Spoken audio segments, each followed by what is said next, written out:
ഇന്ന് നമുക്ക് വെളിച്ചെണ്ണയിൽ മൂപ്പിച്ചെടുക്കുന്ന ചോറുണ്ടാക്കാൻ തേങ്ങി നോക്കാം. ഈ ചോറ് കുക്കറിൽ വെച്ചിട്ടാണ് റെഡിയാക്കിയിട്ട് എടുക്കാൻ വേണ്ടിയിട്ട് പോണത്. അപ്പൊ അതുകൊണ്ട് തന്നെ ബാച്ചിലേഴ്സിനൊക്കെ ആണെന്നുണ്ടെങ്കിലും നല്ല ഈസി ആയിട്ട് തന്നെ പെട്ടെന്ന് തന്നെ റെഡിയാക്കിയിട്ട് എടുക്കാനും പറ്റും. പിന്നെ സാധാരണ നമ്മള് നെയ്യിലേക്ക് മൂപ്പിച്ചിട്ടാണല്ലോ സാധാരണ ചോറ് എടുക്കാറുള്ളത്. പക്ഷെ ഇതേപോലെ നമ്മൾ വെളിച്ചെണ്ണയിൽ ചോറ് മൂപ്പിച്ചിട്ട് എടുത്തിട്ടുണ്ടെങ്കിൽ ചോറ് നല്ല സോഫ്റ്റ് ആയിട്ടിരിക്കും. കഴിക്കാനാണെന്നുണ്ടെങ്കിൽ നല്ല ടേസ്റ്റ് ഉണ്ട്. പിന്നെ ഈ ചോറും പിന്നെ ചിക്കൻ കറിയൊക്കെ കൂട്ടിയിട്ട് നമ്മൾ കഴിച്ചിട്ടുണ്ടെങ്കിൽ ഏതാണ്ട് നമ്മൾ ബിരിയാണി കഴിക്കുന്ന ഒരു ടേസ്റ്റ് ഒക്കെ കിട്ടുകയും ചെയ്യും. അപ്പോൾ നമുക്ക് നോക്കാം ഇതേനെ റെഡിയാക്കാൻ. ഇത് റെഡിയാക്കാൻ വേണ്ടിയിട്ട് ഞാനിവിടെ ഇതേപോലെ ഗ്ലാസ്സിൽ ഒരു ഗ്ലാസ് ബസ്മതി റൈസ് എടുത്തിട്ടുണ്ട്. ഇതിലേക്ക് നമുക്ക് ബസ്മതി റൈസ് തന്നെ വേണമെന്നില്ല കേട്ടോ. ഇപ്പോൾ പച്ചരി വേണമെന്ന് വെച്ചിട്ടുണ്ടെങ്കിൽ പച്ചരി ചേർക്കാം, ഇഡ്ഡലി റൈസ് വേണമെന്ന് വെച്ചിട്ടുണ്ടെങ്കിൽ ഇഡ്ഡലി റൈസ് ചേർക്കാം.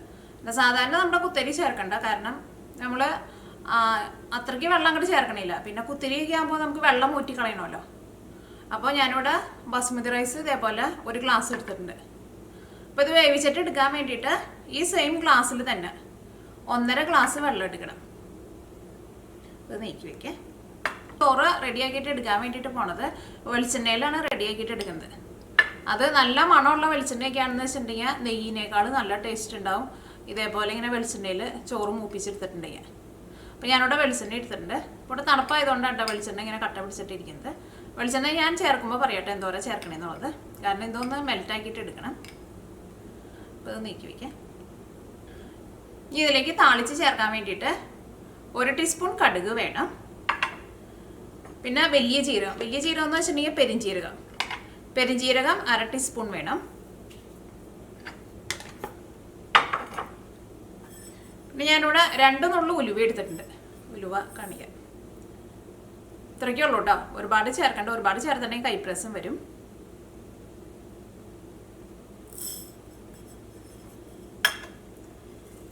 പിന്നെ ഒരു മീഡിയം സവോള നല്ല പൊടിയായിട്ട് കട്ട് ചെയ്തിട്ട് എടുത്തിട്ടുണ്ട്. സവോളയ്ക്ക് പകരം ചുവന്നുള്ളി ഉണ്ടെന്ന് വെച്ചിട്ടുണ്ടെങ്കിൽ നിങ്ങൾ ചുവന്നുള്ളി ചേർക്കുക. ചുവന്നുള്ളിക്കായിരിക്കും കുറച്ചും കൂടി നല്ല ടേസ്റ്റ് ഉണ്ടാവുക. പിന്നെ ഇതേപോലത്തെ 2 ഉണക്കമുളക് എടുത്തിട്ടുണ്ട്, കറിവേപ്പില എടുത്തിട്ടുണ്ട്. ഇതിലേക്ക് മസാലപ്പൊടികളായിട്ട് മഞ്ഞൾപ്പൊടിയും വേണം. പിന്നെ ഞാൻ ഇതിലേക്ക് ഗരം മസാലയൊന്നും വേറെ സെപ്പറേറ്റ് ചേർക്കണില്ല കേട്ടോ. എനിക്ക് ഇതേപോലെ ഇങ്ങനെ ഗരം മസാലയൊന്നും ചേർക്കാണ്ട് എടുക്കുന്ന ടേസ്റ്റാണ് കൂടുതലും ഇഷ്ടം. അല്ലെങ്കിൽ ഇപ്പോൾ നമ്മൾ എല്ലാത്തിൻ്റെയും ടേസ്റ്റ് ഏതാണ്ട് ഒരേപോലെ ഇരിക്കും. അപ്പോൾ ഞാനിവിടെ വെളിച്ചെണ്ണ ഒന്ന് ചൂടാക്കിയിട്ട് എടുക്കട്ടെ. അല്ലെങ്കിൽ ഇങ്ങനെ കട്ട പിടിച്ചിട്ടിരിക്കുമ്പോൾ നിങ്ങൾക്ക് അളവാണ്ട് കൃത്യമായിട്ട് മനസ്സിലാവില്ല.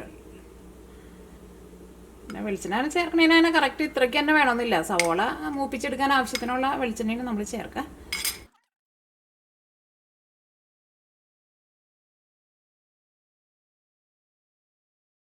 മെൽറ്റായിട്ടുണ്ട്. ഇതാണ്ട് നീക്കി വയ്ക്കുക. ഈ ചോറ് നമ്മൾ കുക്കറിൽ വെച്ചിട്ടാണ് റെഡിയാക്കിയിട്ട് എടുക്കാൻ വേണ്ടിയിട്ട് പോണത്. അപ്പോൾ കുക്കർ നന്നായിട്ട് ചൂടായിട്ടുണ്ട്. ഇതിലേക്ക് വെളിച്ചെണ്ണ ചേർക്കാം.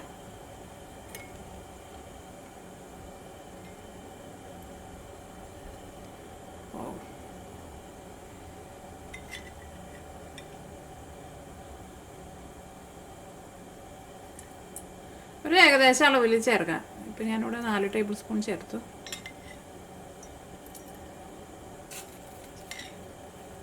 ഞാനിതിലേക്ക് ഒരു 6 ടേബിൾ സ്പൂൺ വെളിച്ചെണ്ണയായിട്ടാണ് ചേർത്തത്.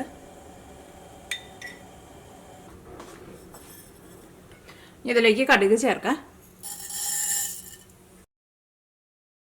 ഇപ്പോൾ കടുക് പൊട്ടിയിട്ടുണ്ട്. ഇതിലേക്ക് 2 നുള്ള ഉലുവ ചേർക്കാം. ഉലുവ നിങ്ങൾ കൂടുതൽ ചേർക്കരുത് കേട്ടോ, പ്രത്യേകം ശ്രദ്ധിക്കുക. അപ്പോൾ ഉലുവയും മുരിഞ്ഞ് നല്ലൊരു ഗോൾഡൻ കളർ ആയിട്ടുണ്ട്. ഇതിലേക്ക് ഉണക്കമുളക് ചേർക്കാം. ഉണക്കമുളക് ഇതേപോലെ പതുക്കൊന്ന് പൊടിച്ചിട്ട് ചേർക്കാം.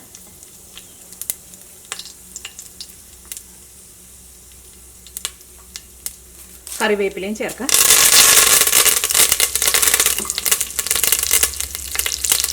ഇനി കട്ട് ചെയ്ത് വെച്ചേക്കുന്ന സവോള ചേർക്കാം.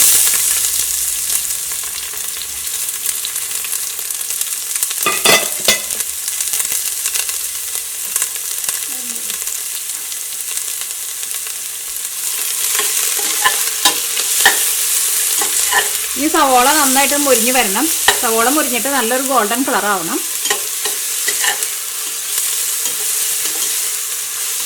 അപ്പോൾ നിങ്ങൾ അതനുസരിച്ചിട്ട് വെളിച്ചെണ്ണ ചേർത്ത് കൊടുക്കണം. സവോള മുരിഞ്ഞ് വരാൻ ആവശ്യത്തിനുള്ള വെളിച്ചെണ്ണ നമ്മൾ സാധാരണ കറിയൊക്കെ ഉണ്ടാക്കുമ്പോൾ ചേർക്കില്ലേ, അതേപോലെ.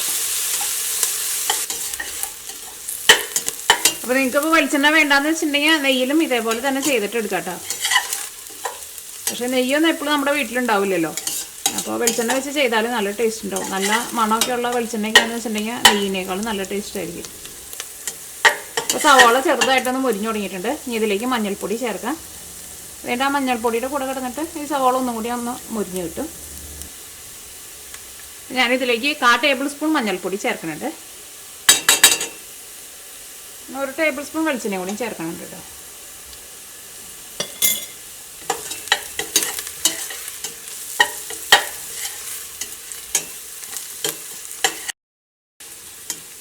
അപ്പോൾ സവാളയൊക്കെ മുരിഞ്ഞ് നല്ലൊരു ഗോൾഡൻ കളറായിട്ടുണ്ട്. ഇനി ഞാനിവിടെ നമ്മൾ എടുത്ത് വെച്ചിരുന്ന 1 ഗ്ലാസ് അരി ഉണ്ടല്ലോ, ആ അരി ഞാനിവിടെ കഴുകി എടുത്തിട്ടുണ്ട്. അത് ഇതിലേക്ക് ചേർക്കാം.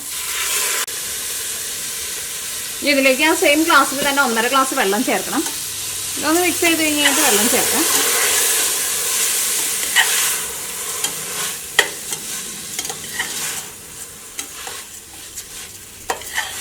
ഇതേപോലെ ഇപ്പോൾ 1 ഗ്ലാസ് അരി എടുത്തിട്ടുണ്ടെന്ന് വെച്ചിട്ടുണ്ടെങ്കിൽ ഒരു 3 പേർക്ക് കഴിക്കാനുള്ള ചോറുണ്ടാവും.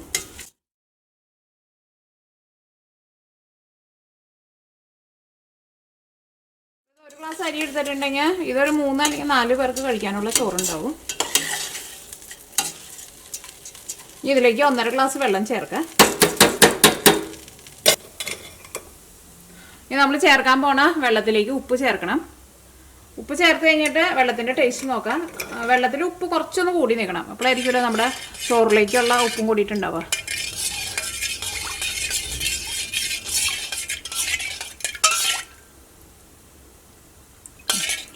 അപ്പോൾ അതിനകത്ത് ഉപ്പ് നല്ല കറക്റ്റായിട്ട് വന്നിട്ടുണ്ട്. ഈ വെള്ളം ഞാൻ ഈ ചോറിലേക്ക് ചേർക്കാൻ വേണ്ടിയിട്ട് പോകണം. അപ്പോൾ ഞാനിവിടെ 1 ഗ്ലാസ് അരിക്ക് 1.5 ഗ്ലാസ് വെള്ളമായിട്ട് ചേർക്കണത്. ഈ തീ നന്നായിട്ട് കൂട്ടി വയ്ക്കാം. ഇനി ഞാനിവിടെ കുക്കർ മൂടി വയ്ക്കാൻ വേണ്ടിയിട്ട് പോവാണ്. തീ നന്നായിട്ട് കൂട്ടി തന്നെ വെച്ചിട്ട് തന്നെയാണ് ഇനി അരി വേവിക്കാൻ വേണ്ടിയിട്ട് പോണത്.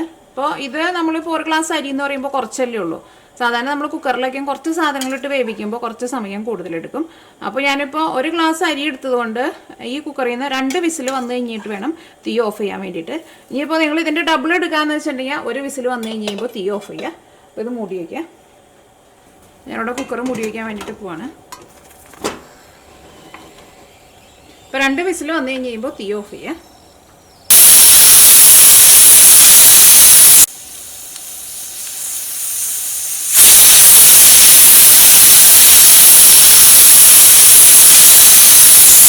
ഇപ്പോൾ 2 വിസിൽ വന്നിട്ടുണ്ട്. ഞാനിവിടെ തീ ഓഫ് ചെയ്യാൻ വേണ്ടിയിട്ട് പോവാണ്.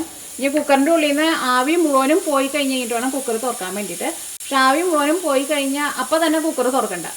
ഒരു 15 മിനിറ്റ് ഒന്ന് വെയിറ്റ് ചെയ്ത് കഴിഞ്ഞ് കഴിഞ്ഞിട്ട് തുറന്നാൽ മതി. അപ്പോൾ ആ ചൂടിലിരുന്നിട്ട് ആ ചോറ് ഒന്നും കൂടി നന്നായിട്ട് ഇങ്ങനെ വെന്ത് നല്ല സോഫ്റ്റായിട്ട് വരും. അപ്പോൾ നമുക്ക് അതിന് വേണ്ടിയിട്ട് വെയിറ്റ് ചെയ്യാം.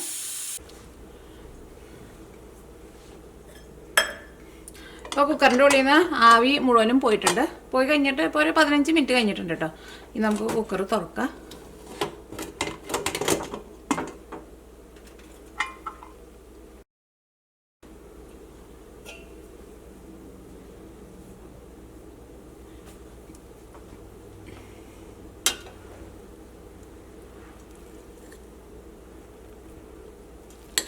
അപ്പോൾ ചോറ് കണ്ട നല്ല കറക്റ്റ് പാകത്തിന് വെന്ത് കിട്ടിയിട്ടുണ്ട്.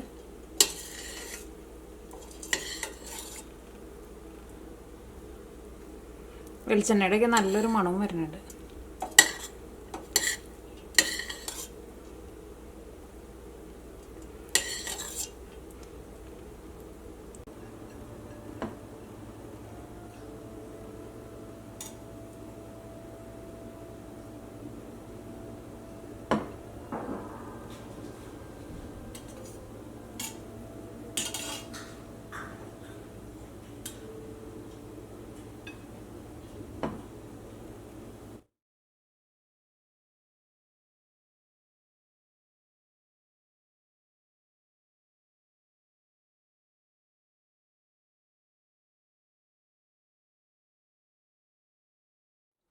ഇപ്പോൾ നമ്മുടെ വെളിച്ചെണ്ണയിൽ മൂപ്പിച്ചെടുത്തേക്കുന്ന ചോറ് റെഡി ആയിട്ടുണ്ട്.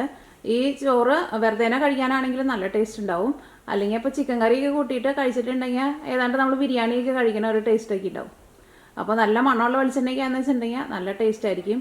നെയ്യിൽ ഉണ്ടാക്കുന്നതിനേക്കാളും നല്ല ടേസ്റ്റ് ഉണ്ടാവും നല്ല വെളിച്ചെണ്ണയ്ക്കാണെന്ന് വെച്ചിട്ടുണ്ടെങ്കിൽ. അപ്പോൾ നിങ്ങളെല്ലാവരും ട്രൈ ചെയ്ത് നോക്കാം. നിങ്ങൾക്ക് എല്ലാവർക്കും നല്ല ഇഷ്ടമാവും.